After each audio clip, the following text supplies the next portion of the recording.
Good morning बच्चों। Class 5 part 11 कर्तव्य का ज्ञान।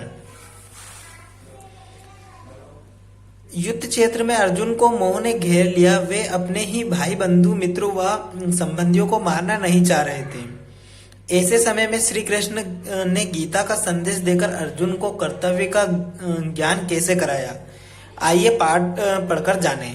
तो चलिए पाठ स्टार्ट करते हैं। महाभारत का युद्ध शुरू होने वाला है। दोनों पक्षों की सेना तैयार खड़ी है, लेकिन यह क्या?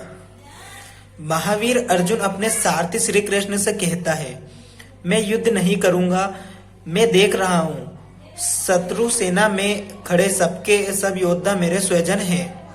महाभारत का युद्ध जब शुरू होता है तो अर्जुन देखता है कि दोनों सेना, जब कौरव और पांडव के बीच में जब युद्ध स्टार्ट होने वाला होता है तो अर्जुन देखता है कि सामने जो सेना खड़ी है वहां उसमें अपने स्वजन ही है। तो वो भगवान श्री कृष्ण से कहता है, मैं युद्ध नहीं करूंगा। अर्जुन देखता है कि वहां सामने खड़ी हुई शत्रु सेना में सब योद्धा उसके खुद के स्वजन परिवार वाले जन ही है। अर्जुन बोलता है, इन्हें मारकर पृथ्वी तो क्या स्वर्ग की प्राप्ति होने पर भी मैं सुखी नहीं हो सकूंगा, और इन्हें मारकर मैं पृथ्वी तो क्या स्वर्ग की प्राप्ति, अगर पृथ्वी को तो क्या स्वर्ग को भी अगर जीत जाऊं तो भी मैं सुखी नहीं हो सकूंगा।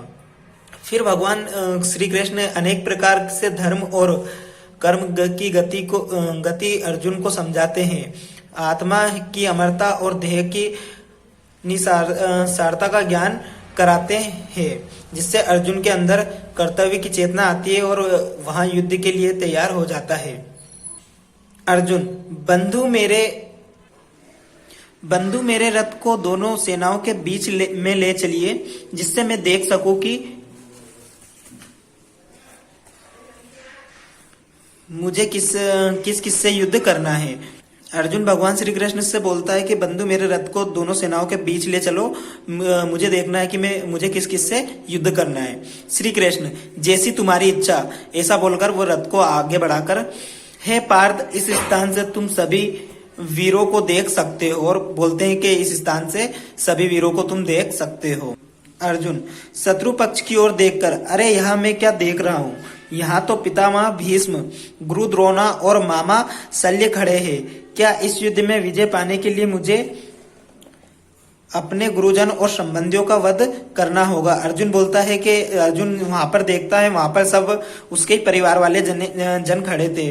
तो भगवान श्री कृष्ण से बोलता है, यह क्या पितामह गुरु द्रोणा और मेरे अपने ही है, इन सब इस युद्ध में विजय पाने के लिए मुझे इन सब का वध करना पड़ेगा, मतलब इनको मारना पड़ेगा। ऐसा भगवान श्री कृष्ण से पूछता है। श्री कृष्ण, प्रिय अर्जुन, यहाँ युद्ध तुम अपनी इच्छा से नहीं लड़ रहे हो। दुर्योधन और उसके साथियों ने युद्ध के लिए तुम्हें विवश किया है। इस प्रकार के धर्म युद्ध में किसी प्रकार का मोह करना अच्छा नहीं होता है।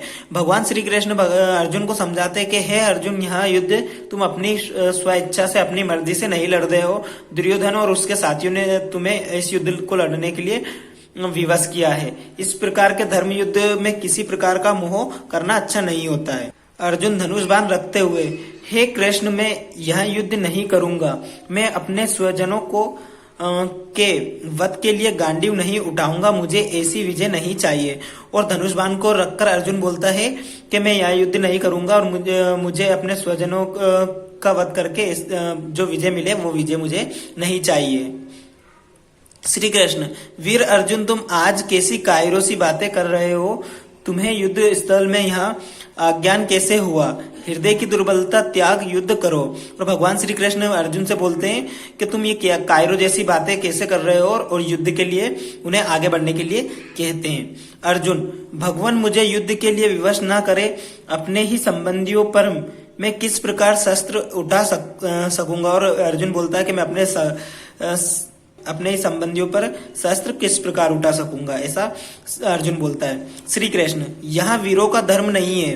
अर्जुन, जो अधर्म पर चलते हैं उनका नाश करना ही वीरों का धर्म है। जो क्षत्रिय यहाँ नहीं करता उसकी सर्वत्र निंदा होती है। आने वाली पीढ़ी कहेगी कि अर्जुन कायर था, उसने पाप को बढ़ावा दिया। और जो क्षत्रिय ऐसा करता है उनकी निंदा होती है। आने वाली पीढ़ी कहेगी कि अर्जुन ने, और आने वाली पीढ़ी कहेगी कि अर्जुन ने ही पाप को बढ़ावा दिया है। अर्जुन, यदि मैं हार गया तो क्या होगा भगवान? अर्जुन भगवान श्री कृष्ण से क्वेश्चन करता है, यदि इस युद्ध में मैं हार गया तो फिर क्या होगा? श्री कृष्ण, वीर पुरुष हार जीत की चिंता नहीं करते, युद्ध करना उनका धर्म है, धर्म पालन पहला कर्तव्य है, फिर चाहे हार हो या जीत हो। श्री कृष्ण बताते कि वीर पुरुष हार जीत की चिंता कभी नहीं करते, युद्ध करना उनका धर्म है और धर्म पालन उनका पहला कर्तव्य है, हार जीत उनके लिए मायने नहीं रखती है। अर्जुन, तो क्या बंधु बांधवों को मारने को भी आप कर्तव्य कहते हैं? और भगवान श्री कृष्ण से अर्जुन सवाल करता है कि अपने आपसी बंधु या बांधव जो परिवार के जन है उनको मारने को भी आप कर्तव्य कहते हैं। श्री कृष्ण, अर्जुन मोह त्याग कर विवेक के साथ विचार करो, तुम बंधु बांधव किन्हें कहते हो? शकुनी का छल, दुर्योधन का लक्षागृह, द्रौपदी का अपमान, शांति संदेश के समय मेरा अपमान, क्या तुम सब भूल जाओगे?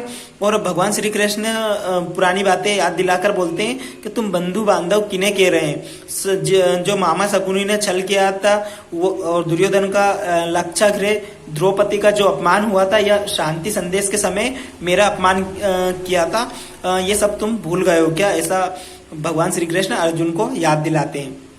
अर्जुन, बंधुवर वहां तो ठीक है, पर फिर भी। श्री कृष्ण, अब संदेह करने का कोई स्थान नहीं है, मनुष्य की आत्मा अमर है। जिस प्रकार मनुष्य पुराने वस्त्र बदलकर नए वस्त्र धारण करता है, उसी प्रकार आत्मा भी एक शरीर त्याग कर दूसरा शरीर धारण करती है। और भगवान श्री कृष्ण कहते हैं अब संदेह करने से कोई मतलब नहीं, मनुष्य की आत्मा अमर होती है, मनुष्य की आत्मा अमर होती है। मनुष्य पुराने, जिस प्रकार हम पुराने वस्त्र, पुराने कपड़े बदलकर नए कपड़े पहनते हैं, उसी प्रकार आत्मा भी एक शरीर को त्याग कर दूसरा शरीर धारण करती है। अर्जुन, किंतु जनार्दन, क्या यहाँ अच्छा नहीं होगा कि युद्ध में इतना रक्तपात करने की अपेक्षा में संन्यास लेकर शांति का जीवन बिताऊं? अर्जुन बोलता है कि मैं इतना रक्तपात, इतने वध करने से अच्छा है कि मैं संन्यास लेकर शांति से जीवन बिताऊं। ऐसा नहीं हो सकता क्या? अर्जुन पूछता है। श्री कृष्ण, तुम संन्यास का सही अर्थ नहीं जानते। अर्जुन, सच्चा सन्यासी वह है जो अपने कर्तव्यों का पालन करता है, वह किसी फल की इच्छा नहीं करता। ऐसा व्यक्ति ही ईश्वर को पा सकता है। और भगवान श्री कृष्ण अर्जुन को समझाते हैं कि संन्यास का अर्थ वह होता है जो अपने कर्तव्य का पालन करता है, वह किसी फल की भी इच्छा नहीं करता, और ऐसा व्यक्ति ही ईश्वर को पा सकता है। अर्जुन, हे प्रभु, आपके इस उपदेश से मेरा मोह भंग हो गया और मुझे अपने कर्तव्य का ज्ञान हो गया। अब मैं आपकी आज्ञा का पालन करूंगा। और इन सब से अर्जुन को क्या होता है? अर्जुन का मोह भंग हो जाता है और अपना कर्तव्य उसे याद हो जाता है। मुझे अपना कर्तव्य का ज्ञान हो गया, कर्तव्य का ज्ञान हो जाता है और भगवान श्री कृष्ण की आज्ञा का पालन करने के लिए अर्जुन तैयार हो जाता है। ऐसा कहकर अर्जुन ने अपना गांडी उठा लिया। उसके बाण छोड़ते ही युद्ध भूमि की घोर नाद उत्पन्न हो गया। युद्ध के नगाड़े बज उठे। ऐसा कहकर अर्जुन ने अपना गांडी उठा लिया। उसके बाण छोड़ते ही युद्ध भूमि में घोर नाद उत्पन्न हो गया और युद्ध के लिए नगाड़े बज उठे। इस पाठ से हमने सीखा सदा धर्म के मार्ग पर चलना, अपने कर्तव्यों का पालन करना, अन्याय का विरोध करना, वीर और दृढ़ निश्चय बनना।